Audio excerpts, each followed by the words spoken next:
नमस्कार। कैसे हो? सब अच्छे होंगे, स्वस्थ होंगे, मस्त होंगे, पढ़ते रहिए। आप सभी का स्वागत है हमारे इस YouTube चैनल शिखर क्लासेस पर। मैं हूं आपके साथ रेगुलरली करंट जीके लेकर प्रेम। तो देखिए, आज के सेशन को हम स्टार्ट करते हैं एक मोटिवेशनल थॉट के साथ। देखो, तब तक अपने काम पर काम करें जब तक कि आप सफल नहीं हो जाते। ध्यान रखना कि आप जो अपना काम कर रहे हैं, अपना जो टारगेट लेके चले, उस पर तब तक काम करना चाहिए जब तक आप सफल नहीं हो जाते। चाहे दुनिया कुछ भी कहे, कैसे भी कहे, कैसे भी करे, पर आपको उसमें सफलता पानी है तो उस पे काम करना ही पड़ेगा। एक बार सफल नहीं है तो दूसरी बार करो, दूसरी बार नहीं हुई है तो तीसरी बार करना ही है। जब तक आपके मन में है कि मैं सफल हो सकता हूँ, करके दिखाऊंगा, तो वो करके ही दिखाना। जब सफल हो जाओगे तभी दम लेना है। तो देखिए, आगे इसी मोटिवेशनल थॉट और अच्छे दिन की शुरुआत के साथ हम आगे बढ़ते हैं आज के इस सेशन में। तो आज के इस सेशन में जो हमारा करंट जीके का जो शमशान की घटनाओं को लेकर हम बातें करते हैं, उनके साथ ही आज देखते हैं। आज का पहला क्वेश्चन हमारे सामने है कि विश्व डाक दिवस कब मनाया जाता है, ये हमें बताना है। तो देखिए, विश्व डाक दिवस कब मनाया जाता है? 9 सितंबर, 9 अक्टूबर, 10 दिसंबर या 5 अक्टूबर को? तो हमें ये ध्यान में रखना है कि 9 अक्टूबर को विश्व डाक दिवस मनाया जाता है। इसको ध्यान में रखना, 9 अक्टूबर के दिन विश्व डाक दिवस मनाया जाता है। उसका मतलब क्या है कि जी, पहली बार यूनिवर्सल पोस्टल यूनियन की स्थापना 1876 में 9 अक्टूबर के दिन की गई थी। यूनिवर्सल पोस्टल यूनियन की स्थापना 1876 में कब की गई थी? 9 अक्टूबर 1874 को। 9 अक्टूबर 1874 के दिन किसकी स्थापना की गई थी? यूनिवर्सल पोस्टल यूनियन की स्थापना की गई थी। फिर जो मैंने कल ही बताया था कि जो भी हमारे दिवस या प्रोग्राम होते हैं, वो यदि हम मनाते हैं तो उनके पीछे हम एक थीम लेके चलते हैं, उसी थीम पे कार्य किया जाता है। तो देखिए, अपनी 2023 की जो थीम थी उसमें लिखा है together for trust, collaborating for a safe and connected future. जो विश्व डाक दिवस 9 अक्टूबर को मनाया गया था, उसकी जो थीम थी 2023 की, वो थी together for trust, collaborating for a safe and connected future. इसको ध्यान में रखना। इसकी जो मुख्यतः थीम है, वो किसी भी प्रोग्राम की थीम है, मुख्यतः टारगेट की जा सकती है एग्जाम में। तो ध्यान में रखना, एग्जाम में के तहत विश्व डाक दिवस कब मनाया जाता है? 9 अक्टूबर को। यूनिवर्सल पोस्टल यूनियन की स्थापना हुई थी 9 अक्टूबर 1876 को। फिर 2023 की जो थीम है वो है together for trust, collaborating for a safe and connected future. चलो आगे चलते हैं। आगे वाले क्वेश्चन को हम देखते हैं कि 10वां इंडिया स्वीडन इनोवेशन डे, कौन सा? 10वां इंडिया स्वीडन इनोवेशन डे का आयोजन कहाँ किया गया, ये हमें बताना है। कि जो भारत और स्वीडन के बीच में जो इनोवेशन डे मनाया गया है, वो 10वां मनाया गया, वो कहाँ पर मनाया गया, कौन सी सिटी में मनाया गया, ये हमें बताना है। तो जयपुर, नई दिल्ली या मुंबई या नोएडा? देखिए, इसमें नई दिल्ली है, भारत में, इसमें मनाया गया है। तो नई दिल्ली में क्या मनाया गया है कि 10वां इंडिया स्वीडन इनोवेशन डे मनाया गया है। इसको ध्यान में रखना, कहाँ मनाया गया है? नई दिल्ली में। तो इसका टारगेट क्या है कि जीरो भविष्य हासिल करना, नेट जीरो भविष्य हासिल करना। मतलब हमारे वातावरण या जलवायु परिवर्तन से जो समस्याएं हो रही है, उनके साथ ही इसमें जो हाइड्रोजन, कार्बन डाइऑक्साइड का जो उत्सर्जन हो रहा है, उसका नेट जीरो तक हासिल करने के लिए इसमें काम किया जाता है। और इसका टारगेट था आपकी बार कि हम इसको नेट जीरो कार्बन डाइऑक्साइड के उत्सर्जन को कैसे लाएं, इस पे बात की गई। और इसी की तरह यह सम्मेलन किया गया। 10वां इंडिया स्वीडन इनोवेशन डे था, उस दिन कहाँ पे किया गया? नई दिल्ली में किया गया। इसको ध्यान में रखना, जिसका टारगेट नेट जीरो भविष्य हासिल करने के लिए। आगे चलते हैं इसी में। अब ये देखो, इसी के साथ एक क्वेश्चन और जोड़ के आता है कि भारत में हरित हाइड्रोजन और आपूर्ति श्रृंखला, हरित हाइड्रोजन यानी ग्रीन हाइड्रोजन और आपूर्ति श्रृंखला में एमयू किसके साथ किया? अभी हाल ही में भारत के हमारे विदेश मंत्री है, वो गए थे और उन्होंने वहां पर एक समझौता हस्ताक्षर करके आए थे। वो किस लिए करके आए थे? हरित हाइड्रोजन के लिए। तो हरित हाइड्रोजन और आपूर्ति श्रृंखला का समझौता किसके साथ किया गया है? अमेरिका, दक्षिण अफ्रीका, सऊदी अरब और जापान। तो हमें पता है कि अभी हाल ही में हमारे एस जयशंकर जी है, जो विदेश मंत्री है, वो कहाँ गए थे? सऊदी अरब गए थे। तो सऊदी अरब के साथ उन्होंने क्या है कि एक एमओयू समझौता साइन किया है कि जो हरित हाइड्रोजन है उस आपूर्ति श्रृंखला को उसको बढ़ाने के लिए। तो उन्होंने क्या किया है कि भारत का टारगेट है 2030 तक इसको 45% करना और 2070 तक जो भी कार्बन डाइऑक्साइड हाइड्रोजन इनकी वजह से उत्सर्जन से नुकसान हो रहे हैं उनको, इनका टारगेट रखा है 2030 तक 45% लाना और 2070 तक शून्य को हासिल करना। तो जो इस समझौते के अंदर यही है कि ये भारत और सऊदी अरब के बीच में हुआ है और उनका टारगेट है कि 2030 तक इसको कम किया जाए 45% तक और 2070 तक शून्य तक पहुंच सकते हैं हम, ऐसा टारगेट करके चले इस समझौते के तहत। तो चलो आगे चलते हैं नेक्स्ट क्वेश्चन पे। ये देखो, पाटा, पाटा के फुल फॉर्म है Pacific Asia travel association, Pacific Asia travel association. इस ट्रेवल मार्ट का 46वें संस्करण की मेजबानी किस देश ने की, ये हमें बताना है। अच्छा क्वेश्चन है बहुत ही, इसको आराम से देखना आप। पाटा पैसिफिक एशिया ट्रेवल एसोसिएशन है, उस ट्रेवल मार्ट के 46वें संस्करण का आयोजन किस देश ने किया है, ये हमें बताना है। तो यूएई ने किया है, भारत ने किया है, जापान ने किया है या फिर यूएसए ने। तो हमें ध्यान में रखना कि अभी हाल ही में जो 46वां संस्करण हुआ था उसका आयोजन भारत ने किया है और नई दिल्ली में किया है। अब जितने भी लगभग अपने ये मान के चलो प्रोग्राम होंगे विदेशों से संबंधित या सम्मेलन होंगे वो सारे नई दिल्ली में ही होने, इसको ध्यान में रखना। भारत में नई दिल्ली में किया गया है पैसिफिक पाटा का 46वें संस्करण का आयोजन। तो उनकी पाटा पाटा और भारत मिलकर एशिया प्रशांत क्षेत्र में ट्रेवल फॉर लाइफ को बढ़ावा देंगे। उनका टारगेट क्या था कि एशिया के जो एशिया प्रशांत क्षेत्र है उसमें ट्रेवल मार्ट को बढ़ावा देना। तो टारगेट रखा है एशिया प्रशांत क्षेत्र में ट्रेवल फॉर लाइफ को बढ़ावा देंगे। पाटा और भारत मिलकर क्या करेंगे, एशिया प्रशांत क्षेत्र में ट्रेवल फॉर लाइफ को बढ़ावा देंगे, इसको ध्यान में रखना। तो पाटा का 46वें संस्करण का आयोजन कहाँ किया गया, नई दिल्ली भारत में। और ये दोनों मिलकर क्या करेंगे, जो क्षेत्र तक एशिया प्रशांत क्षेत्र है उसमें ट्रेवल फॉर लाइफ को बढ़ावा देंगे, इसको ध्यान में रखना। आगे चलते हैं हम इस आज के सेशन के कड़ी आगे वाले क्वेश्चन पे चलते हैं। तो देखो, आईएमएफ और विश्व बैंक की 2023 की वार्षिक बैठक कहाँ हो रही है, ये बहुत इंपॉर्टेंट और अच्छा क्वेश्चन है, इसको ध्यान में रखना। आईएमएफ विश्व बैंक की 2023 की वार्षिक बैठक कहाँ हो रही है, ये हमें बताना है। तो ये कहाँ हो रही है इसी के बारे में पूछा है। तो भारत या यूएसए के मोरक्को या श्रीलंका। तो हमें ये ध्यान में रखना है, इंपॉर्टेंट क्वेश्चन है, इसको ध्यान में रखना कि मोरक्को जो देश है दक्षिणी अफ्रीका का, अफ्रीका महाद्वीप का, उसमें आईएमएफ और विश्व बैंक 2023 की वार्षिक बैठक हो रही है। ये इंपॉर्टेंट हमारे लिए क्यों है, इसका कारण ये है कि 1973 के बाद यानी 50 वर्षों के बाद ये सम्मेलन है, ये बैठक है वो है अफ्रीका में हो रही है। पहले 1973 में हुई थी, उस समय केन्या ने इसकी मेजबानी की थी। तो आपकी बार जो 2023 की हो रही है उसकी मेजबानी कौन करेगा, मोरक्को, ध्यान में रखना। और उद्देश्य क्या है, जलवायु परिवर्तन से पीड़ित गरीब देशों को बेहतर सहायता देना। आईएमएफ और विश्व बैंक की जो वार्षिक बैठक मोरक्को में हो रही है उसका मुख्य उद्देश्य है कि जलवायु परिवर्तन से पीड़ित जो गरीब देश है उनको अच्छी तरीके बेहतर सहायता देना। उनका टारगेट है कि उन देशों को बेहतर सहायता दिया जाए। इंपॉर्टेंट इसलिए हो जाता है कि 1973 50 वर्षों के बाद अफ्रीका में यह सम्मेलन हो रहा है, ये बैठक हो रही है 50 वर्षों बाद हो रही है। पहले 1973 में हुई थी, तो 1973 में किसने, केन्या ने इसकी मेजबानी की थी। इसका हमें ध्यान रखा, उद्देश्य क्या है कि जलवायु परिवर्तन से पीड़ित जो गरीब देश है, मतलब जलवायु का जो परिवर्तन हो रहा है उसमें जो गरीब देश है उनको उनको आर्थिक सहायता अच्छी तरीके से देने के लिए ये किया जा रहा है। तो ध्यान में रखना, अच्छा क्वेश्चन है, इंपॉर्टेंट है। आगे चलते हैं, आज के सेशन का नेक्स्ट क्वेश्चन है कि 16वीं कृषि विज्ञान कांग्रेस का आयोजन भारत के किस शहर में किया जा रहा है। ये भी अच्छा क्वेश्चन है और इम्पोर्टेंट है, क्योंकि भारत सरकार एग्रीकल्चर, स्वास्थ्य और जो इंफ्रास्ट्रक्चर उन पे बहुत अच्छा काम कर रही है और उन्हीं को टारगेट कर रही है। तो 16वीं कृषि विज्ञान कांग्रेस का आयोजन भारत के किस शहर में किया जा रहा है, तो ये हमें बताना है। ये कहाँ पे किया जा रहा है, नई दिल्ली में किया जा रहा है या कोच्चि में किया जा रहा है या यूपी में या फिर उदयपुर या प्रयागराज, इसको ध्यान में रखना। किसमें किया जा रहा है 16वीं कृषि विज्ञान का, तो वो हो रहा है कोच्चि में। कोच्चि कहाँ पड़ता है, केरल में, इसको ध्यान में रखना।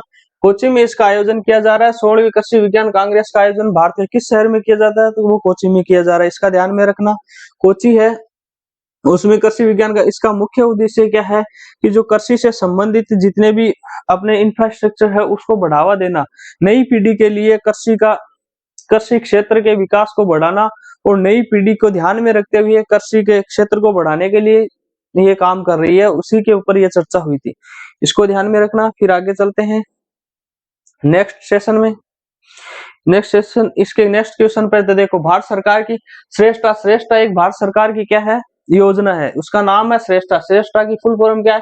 Students in high schools in target areas. इन्होंने कहा है कि students in high schools in target areas योजना किस जाति के लिए शुरू की गई है? ये भी एक इंपॉर्टेंट क्वेश्चन है, किस जाति के लिए शुरू की गई है, वो ये योजना किसकी है?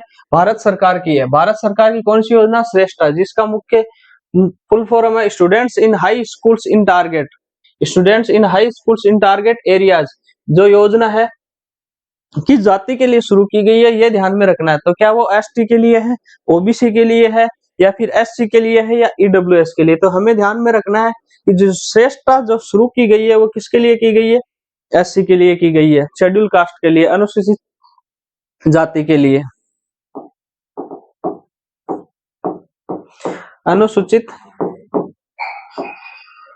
जाति के लिए कौन सी योजना शुरू की गई है भारत सरकार ने, भारत सरकार के द्वारा?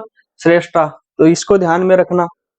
इसका मुख्य उद्देश्य क्या है कि जो हाई स्कूल यानी लोगों का बच्चों का स्टैंडर्ड बढ़ाने के लिए जो हाई स्कूल में आवासीय सुविधा के साथ शिक्षा को बढ़ाना।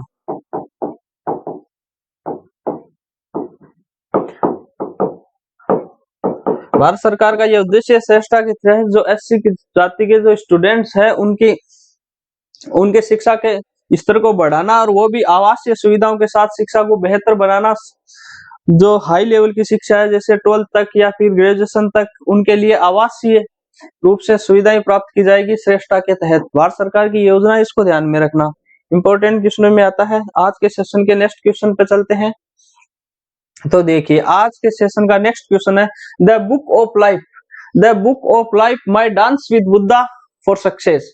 ये बुक का नाम है, ध्यान रखना। एसएससी में ये एसएससी है, बुक वगैरह को बहुत टारगेट करती है, तो इसको ध्यान में रखना। इसीलिए मैं ये क्वेश्चन आपके लिए लाया हूँ। Delhi police, SSC, GD, SSC वगैरह में एसएससी जो एग्जाम लेती है वो बुक्स वगैरह और स्टैटिक जीके को बहुत टारगेट करती है, तो ध्यान में रखना। जितने भी ये the book of life my dance with Buddha for success, ये बुक किसकी है? इस लेखक का नाम आपको बताना है। तो उस लेखक का नाम क्या डॉक्टर बलराम है, या अब्दुल कलाम, या विवेक अग्निहोत्री, या डॉक्टर रमेश? तो इसको ध्यान में रखना। ये जो विवेक अग्निहोत्री है, इनकी पुस्तक है the book of life my dance with Buddha for success. इसके लेखक कौन है, ये ध्यान में रखना, विवेक अग्निहोत्री। इन्होंने क्या था, अग्निहोत्री से संबंधित दो तथ्य और देखते हैं। तो जो द कश्मीर फाइल्स फिल्म आई थी, द कश्मीर फाइल्स फिल्म आई थी, बहुत चर्चा में रही थी, उनके निर्देशक कौन है? अग्निहोत्री, यही है। और ये अभी आ रही है द वैक्सीन वॉर, तो इसको ध्यान में रखना। The vaccine war, the Kashmir files और एवं के निदेशक एवं द वैक्सीन वॉर के निदेशक कौन है? विवेक अग्निहोत्री है, जिनकी एक पुस्तक है उसका नाम है the books of life my dance with Buddha for success. अभी हाल ही में इन्होंने इसका विमोचन किया है, तो इसको ध्यान में रखना। एसएससी के लिए टारगेट किया जा सकता है, बहुत अच्छा क्वेश्चन है। आज के सेशन के नेक्स्ट क्वेश्चन में हम चलते हैं, तो देखते हैं। देखो ये इंपॉर्टेंट क्वेश्चनों में है, आपको खेल से संबंधित जो सरकार जैसे जैसे टारगेट कर रही है वैसे ही ये मान के चलो कि एक क्वेश्चन खेल से संबंधित 100% हर एग्जाम में पूछा जाता है। तो राष्ट्रीय तीरंदाजी चैंपियनशिप 2023 का आयोजन कहाँ होगा, ये बताना आपको। राष्ट्रीय तीरंदाजी चैंपियनशिप 2023 का आयोजन कहाँ होगा? क्या जयपुर में, नई दिल्ली, मुंबई, या अयोध्या? तो हमें ये बताना है जो ये राष्ट्रीय तीरंदाजी चैंपियनशिप 2023 है उसका आयोजन कहाँ होगा? अयोध्या में होगा। अयोध्या क्या है? राम जन्मभूमि, जिसपे बहुत अच्छा अभी मंदिर, भव्य मंदिर का निर्माण चल रहा है। अयोध्या कहाँ पड़ता है? तो ये हमें ध्यान में रखना है, ये कहाँ पड़ता है? यूपी में। तो राष्ट्रीय तीरंदाजी चैंपियनशिप 2023 का आयोजन कहाँ होगा? अयोध्या यूपी में होगा। अच्छा क्वेश्चन है, ध्यान में रखना। अब देखो आगे चलते हैं आज के सेशन के नेक्स्ट क्वेश्चन पे। तो देखिए ये देखो, अंतरराष्ट्रीय क्रिकेट में सर्वाधिक छक्के रिकॉर्ड किस खिलाड़ी ने बनाए? ये एक अच्छा क्वेश्चन है, अभी बताया है। तो अंतरराष्ट्रीय क्रिकेट में सर्वाधिक छक्के रिकॉर्ड किस खिलाड़ी ने बनाया है? तो हमें पता है कि यह रिकॉर्ड रोहित शर्मा के नाम गया है। तो इसको हमें ध्यान में रखना है कि जो रोहित शर्मा है, इन्होंने अंतरराष्ट्रीय क्रिकेट में सर्वाधिक छक्के लगाने का रिकॉर्ड बनाया है। और इन्होंने और भी इनके नाम कई रिकॉर्ड है। ये सबसे वर्ल्ड यानी ओल्ड वर्ल्ड जो सबसे बुढ़े कैप्टन है, ये ध्यान में रखना। वर्ल्ड कैप्टन है वो इस विश्व कप में सबसे बुढ़े जो कैप्टनशिप की जाती है, उसमें आज तक जितनी कैप्टनशिप हुई है उनमें भारत के सबसे बुढ़े व्यक्ति है, वर्ल्ड व्यक्ति है, वो कौन है? रोहित शर्मा के नाम। ये रिकॉर्ड भी इन्हीं के नाम है। तो देखिए आज के सेशन के नेक्स्ट क्वेश्चन पे हम चलते हैं। तो बहुत ही अच्छा क्वेश्चन है, फोर्ब्स की वर्ल्ड बेस्ट एम्प्लॉयर्स 2023। फोर्ब्स एक पत्रिका है जो जिसने वर्ल्ड बेस्ट एम्प्लॉयर्स 2023 की सूची जारी की है। उसमें हमें बताना है कि उसकी लिस्ट में शामिल एकमात्र भारतीय पीयूएस कंपनी कौन है? ये बताओ, एकमात्र भारतीय कंपनी शामिल हुई है फोर्ब्स की वर्ल्ड बेस्ट एम्प्लॉयर्स 2023 की लिस्ट में। उसका हमें नाम बताना है, वो क्या भेल है, एनटीपीसी है, ओएनजीसी या एचसीएल है? तो इसका आंसर होगा एनटीपीसी। एनटीपीसी चर्चा में रही, और वो इसलिए रही फोर्ब्स के लिए कि बेस्ट एम्प्लॉयर्स मतलब अपने जो एम्प्लॉयर्स है, अपने जो कर्मचारी है, उनको अच्छी तरह से ख्याल करना और अच्छा उनके लिए बेनिफिट देना, उसके लिए कंपनी का नाम आया है, और वो नाम आया है एनटीपीसी। एनटीपीसी है और फोर्ब्स वर्ल्ड बेस्ट एम्प्लॉयर्स 2023 की लिस्ट में शामिल हुई है। तो इसका थोड़ा सा ध्यान में रखना। आगे आज के सेशन के नेक्स्ट क्वेश्चन पे हम चलते हैं। तो देखिए, विश्व एथलेटिक्स ने इस वर्ष के एथलीट ऑफ द ईयर, इस वर्ष के एथलीट ऑफ द ईयर यानी कि 2023 एथलीट ऑफ द ईयर 2023 के लिए किसे नामित किया? ये हमें बताना है, और इम्पोर्टेंट क्वेश्चन है, बहुत अच्छा क्वेश्चन है। विश्व एथलेटिक्स ने क्या किया है कि एथलेटिक्स ऑफ द ईयर की घोषणा की है। तो उसमें किसको नामित किया? तो नीरज चोपड़ा, सीमा पूनिया, हिमा दास या मुरली शंकर, हमें ये बताना है। तो देखिए, नीरज चोपड़ा जो हाल ही में एशियन गेम्स में गोल्ड मेडल लेके आए थे 88.88 मीटर से गोल्ड मेडल लेके आए थे भारत के लिए। तो उन्होंने उनके लिए विश्व एथलीट्स ऑफ द ईयर का जो चुनाव किया गया, उसमें भी किसको शामिल किया गया है? नीरज चोपड़ा को। तो ये ध्यान में रखना, नामित के नाम किसका विश्व एथलेटिक्स में किसका नाम दिया है? नीरज चोपड़ा को। इसको ध्यान में रखना, बहुत अच्छा क्वेश्चन है। आज के इस सेशन के नेक्स्ट क्वेश्चन पे हम चलते हैं। तो देखो, एस सच्चिदानंद मूर्ति का निधन हो गया। एक व्यक्ति थे, प्रसिद्ध व्यक्ति थे, एस सच्चिदानंद मूर्ति का निधन हो गया। वह किस क्षेत्र से प्रसिद्ध है? ये निधन वाले क्वेश्चन, पुस्तक वाले क्वेश्चन, ये एसएससी अच्छी तरीके बहुत ही इन पे एसएससी का फोकस रहता है, ऐसे क्वेश्चन वो पूछ लेती है। इसीलिए मैं लेके आया हूँ। एस सच्चिदानंद मूर्ति का निधन हो गया। वह किस क्षेत्र के प्रसिद्ध व्यक्ति थे? तो हमें ये बताना किसके प्रसिद्ध व्यक्ति थे? क्या पत्रकारिता, कृषि, राजनीति या विज्ञान से साइंस से? तो ये एक पत्रकारिता के प्रसिद्ध व्यक्ति थे। पत्रकारिता में अच्छा प्रदर्शन था उनका, और कई संस्थाओं में ये काम भी कर चुके हैं। तो एस सच्चिदानंद मूर्ति के बारे में पूछा जाए, जिनका हाल ही में निधन हुआ है, तो वो किससे संबंधित थे? पत्रकारिता से संबंधित है। इसको ध्यान में रखना। फिर आज के इस सेशन के नेक्स्ट क्वेश्चन पे हम चलते हैं। मुंबई में आयोजित अंतर्राष्ट्रीय ओलंपिक समिति आईओसी के 141वें सत्र का उद्घाटन कौन करेंगे? ये हमें बताना है।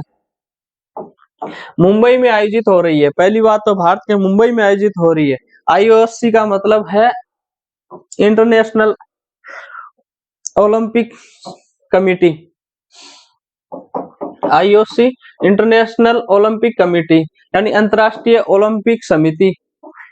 इसका 141वां सत्र होगा। वो कहाँ हो रहा है, उसका उद्घाटन कहाँ हो रहा है, ये तो हमें पता है, मुंबई में, पहले ही बता दिया। तो क्यों उद्घाटन कौन करेंगे, ये हमें बताना है। पीएम नरेंद्र मोदी, अमित शाह, अरुण जेटली या अनुराग ठाकुर? तो हमें इस पे बताना है पीएम मोदी जी हमारे हैं, वो मुंबई में इसका उद्घाटन करेंगे। कब करेंगे? वो आज हो रही है बैठक, तो आज ही करेंगे। फिर हम इसके बारे में कुछ और समझते हैं कि जो आईओसी ने क्रिकेट और 5 अन्य जो खेल है उनको ओलंपिक में शामिल 2028 के लॉस एंजल्स में जो हो रहे हैं, लॉस एंजल्स में जो हो रहे हैं ओलंपिक है 2028, उनमें शामिल करने की घोषणा की, अनुमति तो दी है, लेकिन वो है क्या है कि सोमवार के दिन उनकी वोटिंग होगी, उन्हीं पे डिपेंड करेगी ये शामिल होंगे या नहीं होंगे। तो ये हम बाद में पढ़ लेंगे। आईओसी इनको दे रही है क्रिकेट, बास्केटबॉल, सॉफ्टबॉल इनको शामिल करने के लिए। फिर मुक्केबाजी और कुश्ती पे थोड़ा सा चल रहा है कि उनको बाहर किया जाए, तो उनपे खतरा मंडरा रहा है। ऐसे खेल है तो इसको थोड़ा सा हम मंडे को देखेंगे वोटिंग के बाद इनकी क्या कंडीशन रहती है। लेकिन आज हमें इतना ध्यान में रखना है कि मुंबई में आयोजित अंतर्राष्ट्रीय ओलंपिक समिति आईओसी के 41वें सत्र का उद्घाटन कौन करेंगे, तो वो करेंगे हमारे नरेंद्र मोदी जी। आज के इस सेशन के हम नेक्स्ट क्वेश्चन पे चलते हैं। अब नेक्स्ट क्वेश्चन से क्वेश्चन नहीं लेके आएंगे, थोड़े से कुछ थे उनको स्लाइड के रूप में हम न्यूज के रूप में आपको दिखा देते हैं ताकि अच्छा रहे।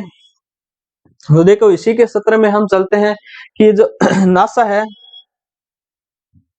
नासा एक अमेरिकन स्पेस कंपनी है, उन्होंने क्या किया है कि कुछ टुकड़े अंतरिक्ष से लेके आई और उनको एक बंद कैप्सूल में लेके आई। फिर ये अब प्रदर्शनी के रूप में सभी लोगों के लिए ये रखा है कि ये कार्बन से संबंधित ये टुकड़े हैं, ये सभी व्यक्ति देख सकते हैं, तो उनके लिए लिखा है, तो उनको ध्यान में रखना थोड़ा सा इंपॉर्टेंट हो गया।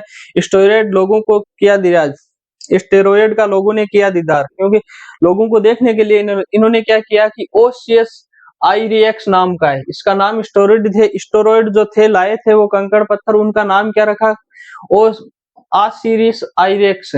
ध्यान में रखना ओसिरिस आरईएक्स आईरेक्स नाम दिया गया, ओसिस आईरेक्स नाम दिया गया। किनको दिया गया है, जो वहां से अंतरिक्ष से स्टेरॉयड के टुकड़े लाए थे उनका पृथ्वी के अंतरिक्ष से लाया गया था। इसके बाद इसे पृथ्वी के ऊपर पैराशूट के जरिए उटाह क्षेत्र, उटाह जो रेगिस्तान है धरती पर उतारा गया है। अभियान 3 साल में पूरा हुआ इनका, इसको थोड़ा सा ध्यान में रखें। ये कार्य अमेरिकी अंतरिक्ष एजेंसी नासा और एरिजोना यूनिवर्सिटी के वैज्ञानिकों ने मिलकर किया है।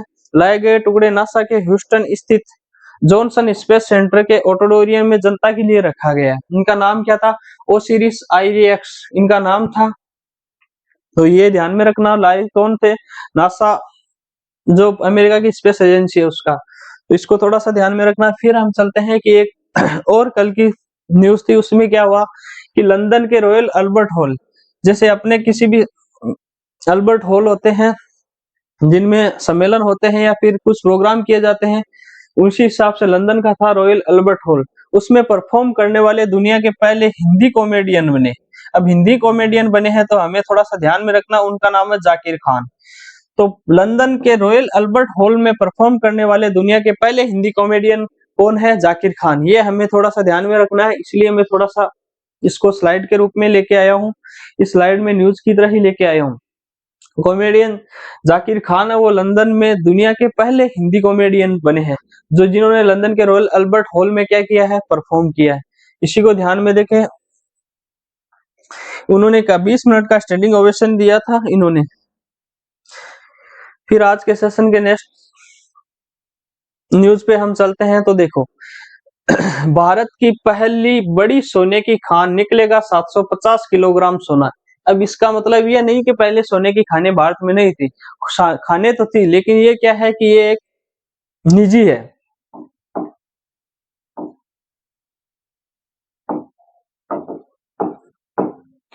निजी खान है, वो कौन सी है ये हमें बताना है। तो आंध्र प्रदेश में पड़ती है, आंध्र प्रदेश की कुरुनूल में जोनागिरी खादान, नाम रखना है जोनागिरी खादान।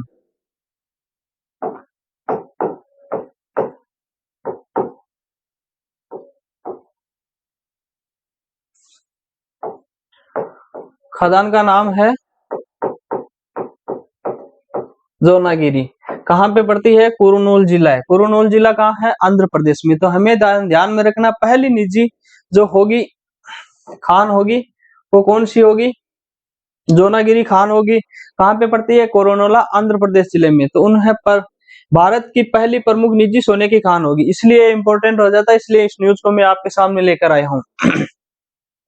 अभी क्या पायलट संचालन यानी पायलट प्रोजेक्ट के रूप में इसको शुरू किया गया है, जो मासिक 1 किलोग्राम सोने का उत्पादन करता है। पूर्ण पैमाने उत्पादन अगले साल से शुरू होगा, मतलब 2024 से, जो 750 किलोग्राम सोने का अनुमानित वार्षिक उत्पादन करेगा। मतलब एक साल में 750 किलो सोना उत्पादन करेगी। और ये निजी खान है। निजी खान का नाम है जोनागिरी। कहाँ पे पड़ती है? कोरोनोल जिले में। कोरोनोल जिला कहाँ है? आंध्र प्रदेश। तो इसको थोड़ा सा ध्यान में रखना, इंपॉर्टेंट बन जाता है। निजी क्षेत्र की है। जो भी खाने थी वो लगभग क्या है, इंपॉर्टेंट खाने थी, वो भारत के सरकार के अंडर में थी, पर ये निजी खान होगी, इसको ध्यान में।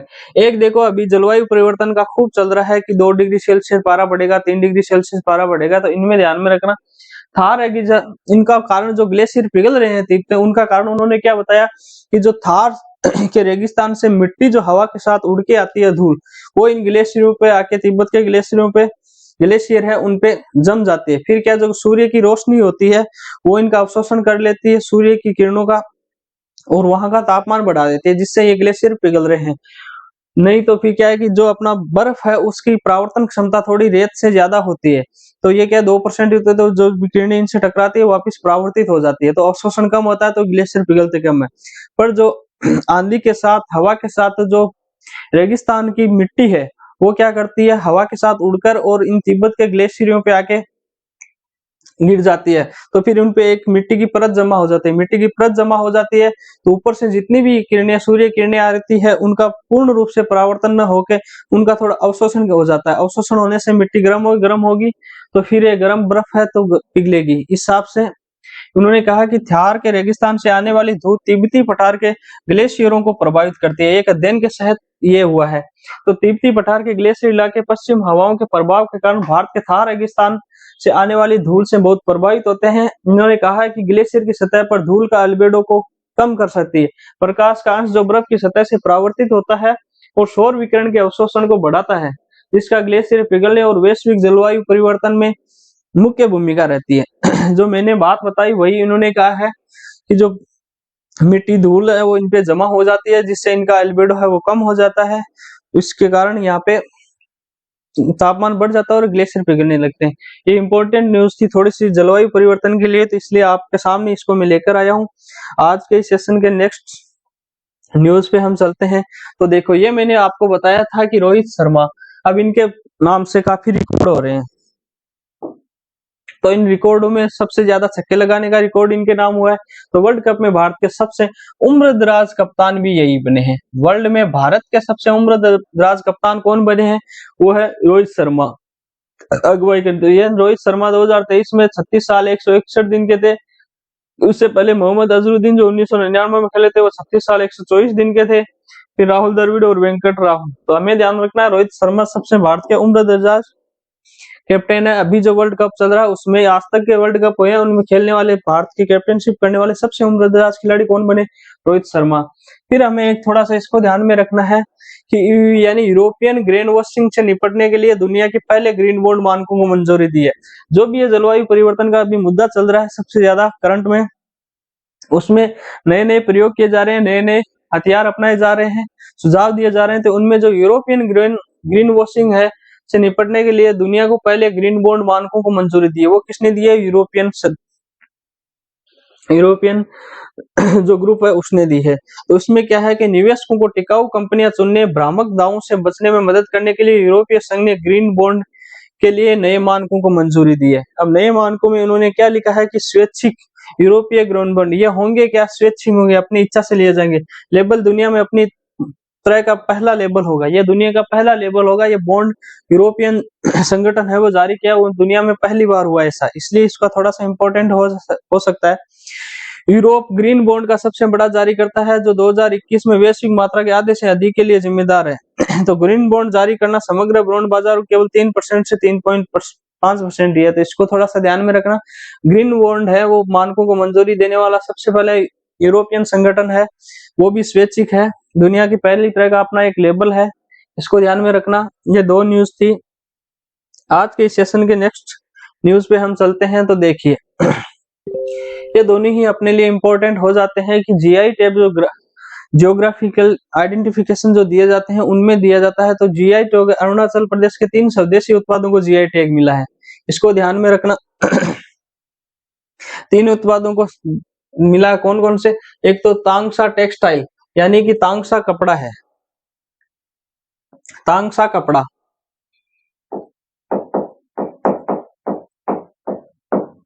इसको मिला है, और एक खाव ताई, खाव चावल, इसको मिला है, इसको खामती चावल बोलते हैं।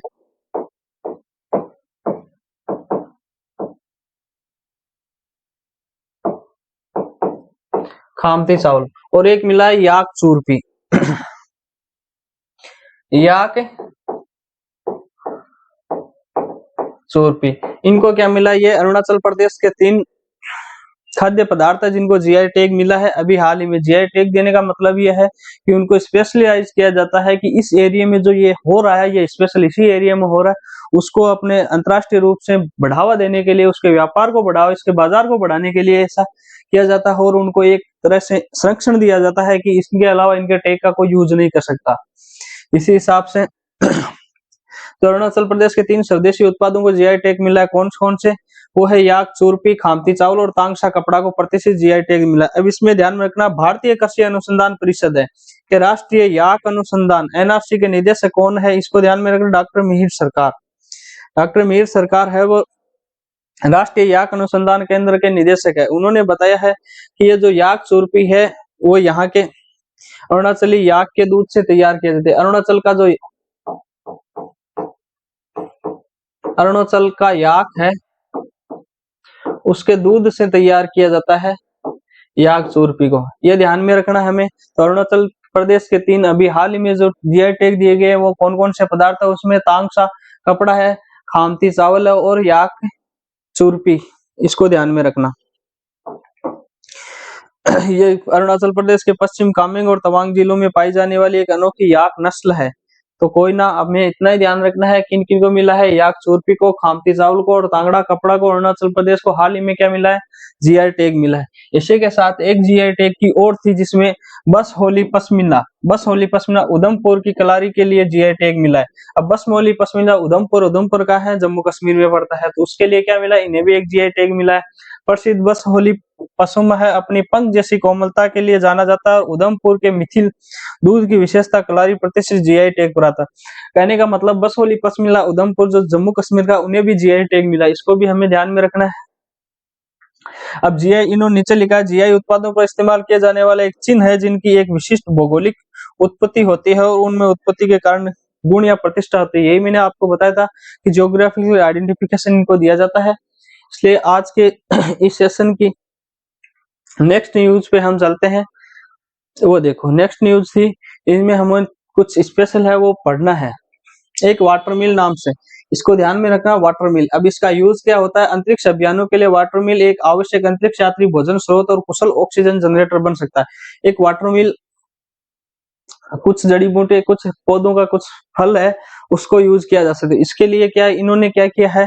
इस पे प्रयोग करके उन्होंने किया है कि ये आने वाले जो अंतरिक्ष में जो यात्री भेजे जाते हैं उनके लिए भोजन और ऑक्सीजन, जैसे पहले भोजन और ऑक्सीजन के लिए काई कुछ शैवाल का यूज किया जाता है, वैसे ही इसका यूज भोजन और ऑक्सीजन के लिए एक अच्छा स्रोत हो सकता है। तो वो कौन सा है? वाटर मिल। इसको थोड़ा सा ध्यान में रखना। इससे पृथ्वी के सबसे छोटे फूल पौधे के रूप में मान्यता भी प्राप्त हुई है। पृथ्वी के सबसे छोटे फूल पौधा है वो कौन सा है? वाटर मिल। इसको भी इंपॉर्टेंट है, इसलिए थोड़ा सा ध्यान में रखना। अंतरिक्ष में जो भी यात्री जाएंगे उनके लिए एक भोजन और ऑक्सीजन का अच्छा स्रोत हो सकता है, ऐसा उन्होंने प्रयोग किया। इसलिए मैं आपके सामने ये न्यूज लेके आ रहा हूँ। यह जलीय है, मुख्यतः जल निकाय की सतहों पर तैरता है। वाटर मिल एक पूर्ण प्रोटीन है जिसका अर्थ है कि इसमें सभी 9 आवश्यक अमीनो एसिड अम्ल होते हैं जिन्हें मनुष्य संश्लेषित नहीं कर सकते हैं। तो अमीनो अम्ल जो 8 और 20 होते हैं उनके अनुसार इसमें सभी 9 होते हैं जिनको मनुष्य संश्लेषित नहीं करते हैं। एक ऐसा प्रोटीन है, ये जलीय निकाय में पाया जाता है। पृथ्वी का सबसे छोटा पौधे के रूप में इसे मान्यता मिली है। इसका प्रयोग हम अंतरिक्ष में जाने वाले यात्रियों के भोजन और ऑक्सीजन के लिए कर सकते हैं, ऐसा इन्होंने प्रयोग करके साबित किया है। तो भविष्य के लिए एक अच्छा स्रोत हो सकता है, तो ध्यान में रखना इसको वाटर मिल को। फिर एक जो अभी युद्ध चल रहे हैं हमास और इजराइल के मध्य, तो इनमें हमास और इजराइल के मध्य जो युद्ध हुआ था, हमास ने युद्ध शुरू किया था, उसमें ऑपरेशन आयरन स्वॉर्ड्स जो इजराइल ने वापस जवाबी कार्रवाई के लिए एक ऑपरेशन का अपना नाम रखा है, ऑपरेशन आयरन स्वॉर्ड्स। इसका ध्यान में रखना, हमास के ऊपर आक्रमण करने या उनको जवाब देने के लिए ऑपरेशन आयरन स्वॉर्ड्स एक ऑपरेशन चलाया है, किसने चलाया? इजराइल ने हमास के विरुद्ध कार्रवाई के लिए। तो ध्यान में रखना इसको, इतना सही है। इजराइल रक्षा बलों ने शनिवार को ऑपरेशन आर्यन सोर्ट शुरू किया है, इतना ध्यान में रखना, और कुछ नहीं इसमें। ये दो धर्मों के बीच हो रहा है या फिर दो संगठनों के बीच हो रहा है ये युद्ध है, ये बहुत ही घातक परिणाम है इनके, ये नहीं होने चाहिए ऐसे, पर हो रहे हैं तो क्या कर सकते हैं।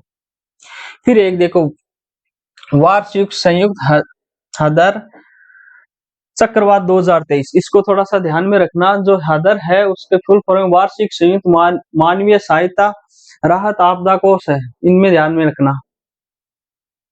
इसकी फुल फॉर्म है annual joint humanitarian assistant disaster relief exercise. ये एक वार्षिक संयुक्त मानवीय सहायता आपदा राहत अभ्यास है, 2023 का हो रहा है।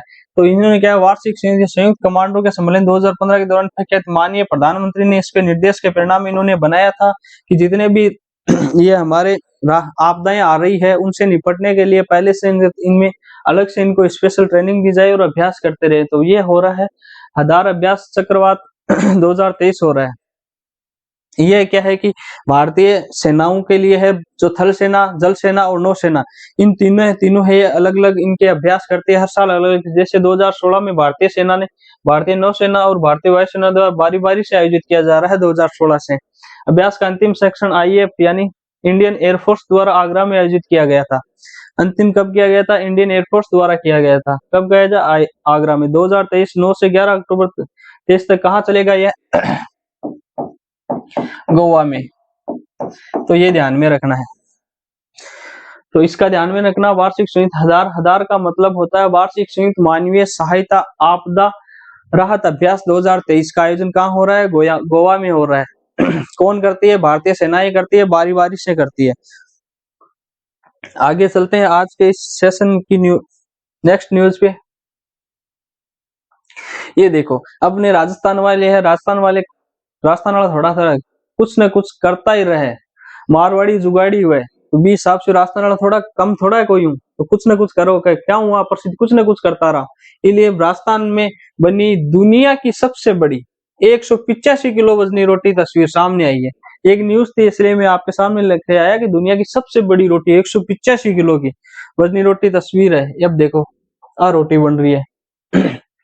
अब बनाए रहा राजस्थानी, बहुत आप बस। ये कहाँ हुआ? भीलवाड़ा राजस्थान के हरि सेवा धाम में। हरि सेवा धाम कोई धार्मिक संस्थान है। रविवार को दुनिया की सबसे बड़ी 185 किलो वजनी रोटी बनाने का दावा किया गया।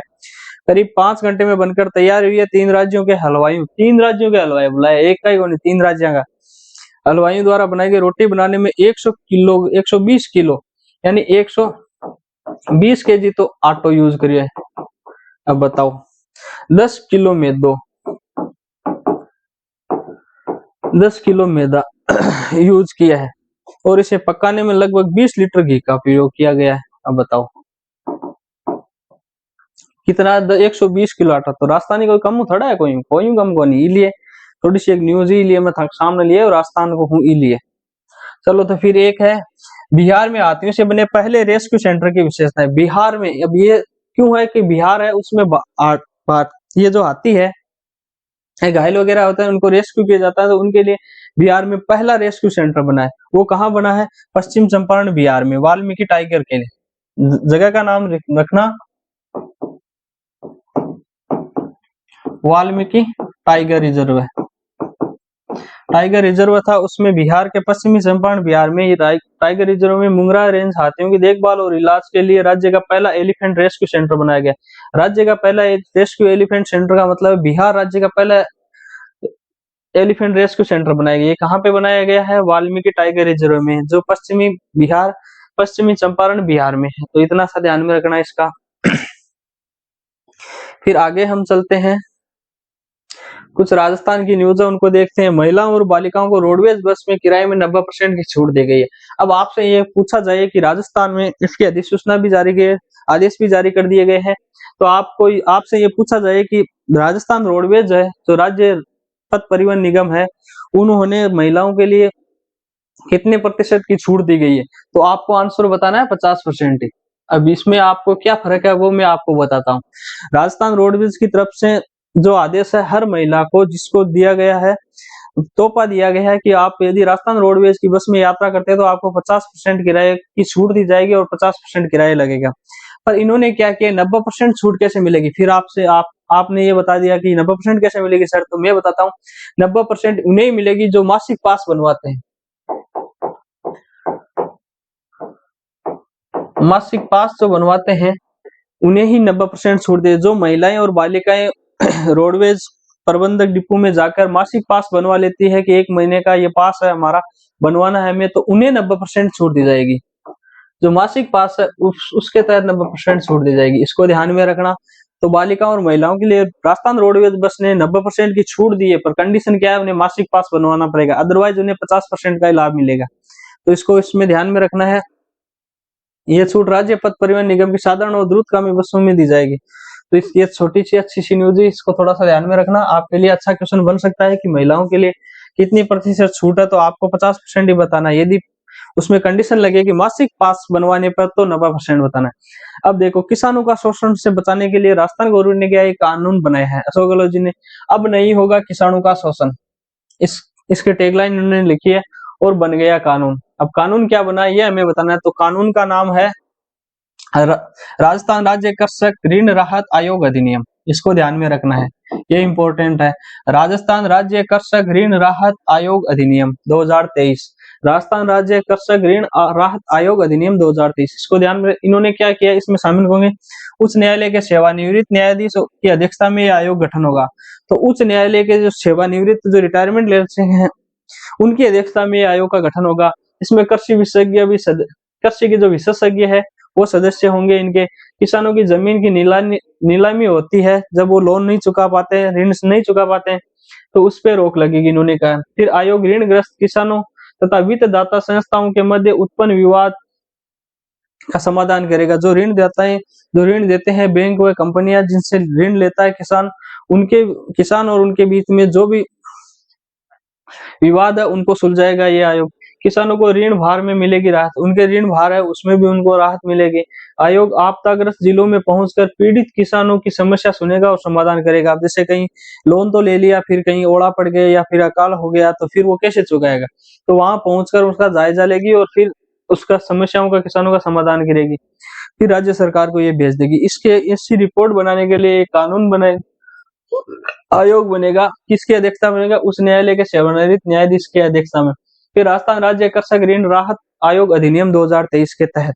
तो ये कानून है, इसको थोड़ा सा ध्यान में रखना, ये इंपॉर्टेंट है, इसलिए मैं आपके सामने इस न्यूज को लेके आया हूँ। फिर देखो, नेक्स्ट न्यूज की नेक्स्ट कड़ी में हम पढ़ते हैं केंद्रीय मंत्रियों के चौथे एशियाई पैरा खेलों के एथलीटों का रवाना। अब ये बताओ, जब अभी जो एशियन गेम्स हुए थे एथलेटिक्स में, तो वो कहाँ हुए थे, हांगजू चीन में। तो पैरा एथलेटिक्स भी कहाँ होंगे, हांगजू चीन में होंगे। चौथे एशियाई पैरा कब, कौन से चौथे एशियाई है, पहले नहीं होते थे तो चौथे हैं अब की बार। ये कब होंगे, 22 से 28 अक्टूबर के मध्य होंगे। कहाँ होंगे, चीन के हांगजू में होने वाले हैं। तो इसको ध्यान में रखना। भारत के पैरालंपिक समिति और इंडियन ऑयल कॉर्पोरेशन लिमिटेड 196 पुरुष और 113 महिला, कुल 309 एथलेटिक दलों का, भारत का जो 309 एथलेटिक दलों का दल है वो जा रहा है। कहाँ पे जा रहा है, हांगजू चीन में। पैरा ओलंपिक वो है जो किसी मतलब हैंडीक्राफ्ट होते हैं, जो किसी के पैर, हाथ, जैसे भी किसी भी समय ऐसे जो होते हैं उनके लिए किया जाता है। तो ये चौथा एशियाई पैरा ओलंपिक खेल कहाँ हो रहे हैं, हांगजू चीन में। इसको ध्यान में रखना, ये इंपॉर्टेंट है। कितने भारत की तरफ से कितने लोगों का दल गया है, तो 309 लोगों का दल गया है। वैसे कितने गया था, 655 का गया था। जैसे ही भारत ने एथलेटिक्स में अच्छा प्रदर्शन किया, उसी तरह इसमें भी हम अच्छे प्रदर्शन की आस रखते हैं, इसको ध्यान में। फिर देखो, अभी जो नोबेल पुरस्कार मिला था गोल्डी को, उनके हिसाब से देखो भारत, उन्होंने क्या किया था, भारत की जो महिलाएं हैं उनके श्रम को, परिणामों को बताने के लिए उसने काम किया था, इसलिए मिला था। तो भारत में महिला श्रम बल भागीदारी दर बढ़कर कितनी हो गई, 37%। अब ये रिपोर्ट आई, उसमें कहा कि भारत में महिलाओं का भी योगदान, जो श्रम है, जो काम करने वाली कामकाजी महिलाएं, उनका योगदान कितना है, तो 37% हो गया। ये हमें ध्यान में रखना है। देश में महिला श्रम भागीदारी इस वर्ष 4.2% बढ़कर 37% हो गई है। सांख्यिकी और कार्यक्रम कार्यान्वयन मंत्रालय कौन जारी करता है, सांख्यिकी और कार्यक्रम कार्यान्वयन मंत्रालय द्वारा अपनी आवधिक श्रम बल सर्वेक्षण रिपोर्ट 2022-23 में जारी आंकड़ों में खुलासा किया। 2022-23 में कितनी हो गई है, बढ़कर 37% हो गई है। इसमें ये महिला जो श्रम बल भागीदार बढ़ा है, बहुत अच्छी प्रोग्रेस रिपोर्ट है महिलाओं के लिए, ध्यान में रखना। आगे चलते हैं आज की इस न्यूज के सेशन में। देखो, ये हमें बता ही दिया मैंने आपको, प्रधानमंत्री 14 अक्टूबर 141वीं अंतर्राष्ट्रीय ओलंपिक समिति की बैठक का उद्घाटन करेंगे। अब IOC इनका अध्यक्ष कौन है, थॉमस बाक। थॉमस बाक कौन है, अंतर्राष्ट्रीय ओलंपिक समिति का अध्यक्ष है फिलहाल में। IOC इंटरनेशनल ओलंपिक कमेटी का अध्यक्ष कौन है, थॉमस वॉक है। ये भी हमें ध्यान में रखना है। 40 वर्षों के बाद भारत में हो रही है। पहले 1983 में नई दिल्ली में हुई थी, अब की बार कहाँ हो रही है, मुंबई में हो रही है। ये मैंने आपको बता था। कौन सी हो रही है, 141वीं। उद्घाटन कौन करेंगे, नरेंद्र मोदी जी। बस इसका ध्यान में रखना है। फिर देखो, एक ग्लोबल हंगर इंडेक्स रिपोर्ट अभी हाल ही में जारी की गई है। इसमें भारत 4 स्थान नीचे आ गया वापस, अभी 4 स्थान नीचे है। पहले क्या था, अभी जो ग्लोबल हंगर इंडेक्स 2023 में 125 देशों में भारत 111वें स्थान पर, यह देश में बच्चों की वेस्टिंग 18.7%, 111वें स्थान पे। तो ग्लोबल इंडेक्स 2023 में भारत का स्थान कौन सा है, 111वां। ये हमें बताना है, बस इतना सा ध्यान में रखना है। और देश, भारत के पड़ोसी देश में पाकिस्तान 102वें पे है, बांग्लादेश 81 पे, नेपाल 69, श्रीलंका 60वें सूचकांक में उससे बेहतर प्रदर्शन किया है भारत ने 2022 में। तो 111 पे आए, तो पहले 2022 में कितना था, 107। इसको ध्यान में रखिए। जो ग्लोबल हंगर इंडेक्स 2023 की रिपोर्ट जारी की है, उसमें भारत की रैंक है वो 111वीं है। 2022 में कौन सी थी, 107वीं थी। ये इंपॉर्टेंट है, इनको ध्यान में रखना।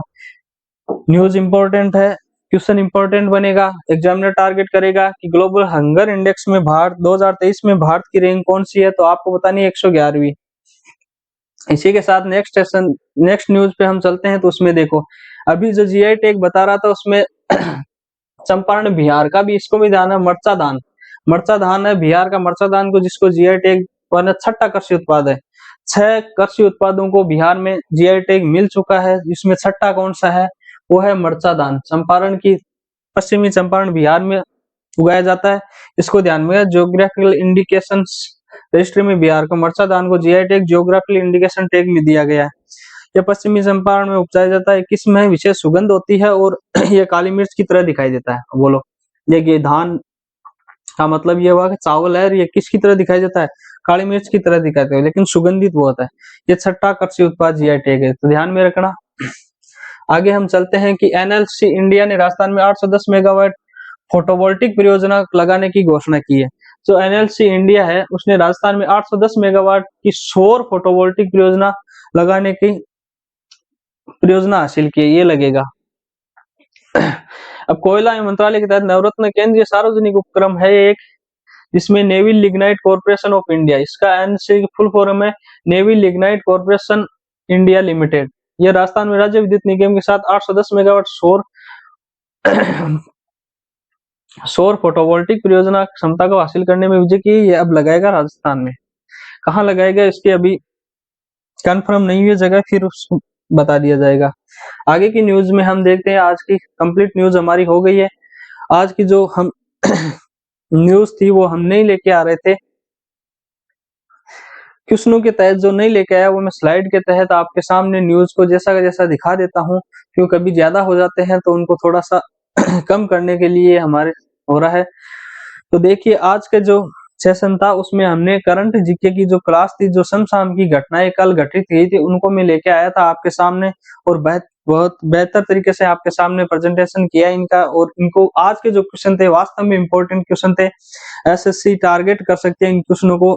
कोई भी एग्जामिनर यदि टारगेट करना चाहेगा तो ऐसे क्वेश्चनों को जरूर वो एक बार उसके दिमाग में लाएगा। इसके साथ ही आपका बहुत बहुत धन्यवाद है, हमारे साथ जुड़े रहिए।